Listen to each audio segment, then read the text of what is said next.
आप electric potential पे थोड़ा सा और एक्सटेंशन ले लें।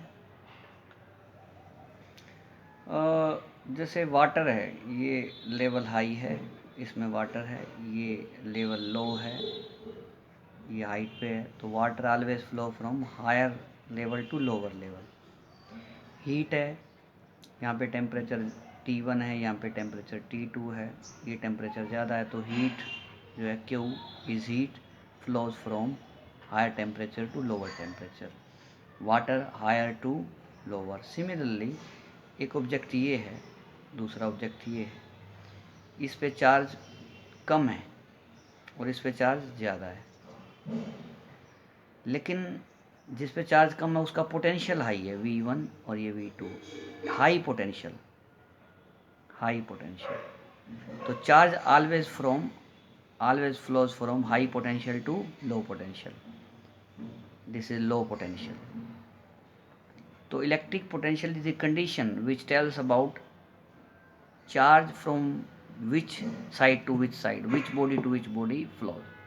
तो हाई पोटेंशियल से लो पोटेंशियल की तरफ चार्ज फ्लो करेगा, हीट हाई टेम्परेचर से लो टेम्परेचर की तरफ फ्लो करेगी। अब अगर सपोज करो ये पानी का गिलास है और नीचे टैंक है, टैंक में पानी ज़्यादा है, ज़्यादा अधिक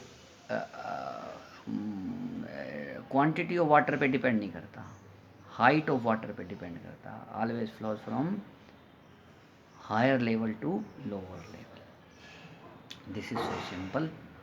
and electric potential basically you can say V is nothing but work to test charge।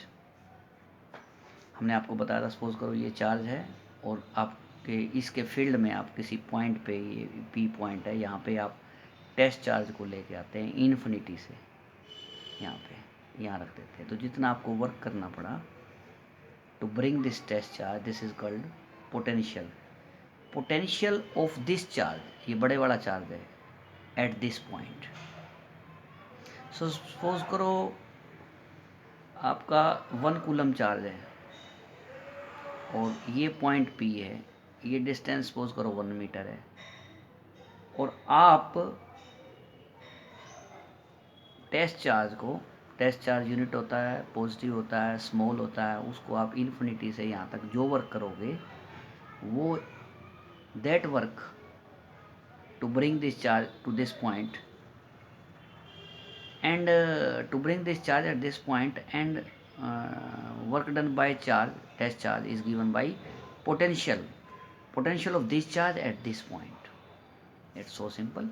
मान लीजिए वर्क आप 1 जूल करते हैं, potential is equal to work by charge. Work आप 1 जूल करते हैं, चार्ज आपका 1 कूलम है, तो 1 जूल पर, तो दिस इज 1 वोल्ट। अगर आप 1 कूलम चार्ज को इस पॉइंट पे लाने में 1 जूल वर्क खर्च कर दें, तो दैट इज़ 1 वोल्ट पोटेंशियल।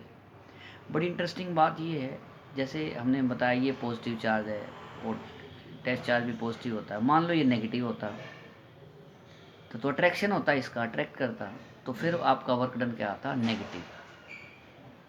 फिर आप इसको ब्रिंगिंग का केस नहीं कंसिडर करेंगे, इसको यू विल मान लो एक नेगेटिव चार्ज है और यहाँ पे आपने टेस्ट चार्ज रख दिया, तो आप क्या करोगे, इस टेस्ट चार्ज को you will take away from this, not to bring infinity to this, you will take this test charge from this point to infinity, you have to do work, that work done is your negative.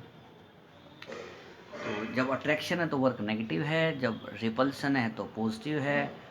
तो repulsion के case में आप potential भी positive लिखोगे, attraction के case में potential भी negative लिखोगे। अगर आपका न्यूक्लियस है और बाहर इलेक्ट्रॉन है और न्यूक्लियस में पॉजिटिव चार्ज होता है, तो आप ये जो इसमें पोटेंशियल होगा दैट इज़ नेगेटिव, क्योंकि अंदर पॉजिटिव है, न्यूक्लियस पे, इलेक्ट्रॉन पे नेगेटिव, तो इससे जो पोटेंशियल डेवलप होगा वो नेगेटिव पोटेंशियल होगा। तो ये 1 वोल्ट की बात थी। अब CGS सिस्टम में अगर आप यूनिट में चले जाएं तो 1 स्टेट वोल्ट ये क्या होता है, अगर आप वर्क डन 1 अर्ग करते हैं यहाँ से यहाँ तक इसको लाने के लिए, जैसे पहले था आप 1 जूल कर रहे थे, अब क्या है 1 अर्ग, और आप चार्ज 1 कूलम नहीं ला रहे हैं, 1 स्टैट कूलम ला रहे हैं, स्टैट कूलम। तो 1 अर्ग को जूल में कन्वर्ट करें 10⁻⁻7 जूल, स्टैट कूलम को कूलम में कन्वर्ट करें तो वो कितना आ जाएगा 10⁻⁹, 1/3 10⁻⁹ कूलम। और आप इसको सोल्व करें, यू हैव 300 वोल्ट। तो 1 stat coulomb is bigger unit, और वो किसके इक्वल है 300 वोल्ट के। 1 वोल्ट स्मॉल यूनिट है, 1 स्टैट वोल्ट CGS सिस्टम में this is equal to 300 volt. Remember this thing I want to say, and this is all about potential.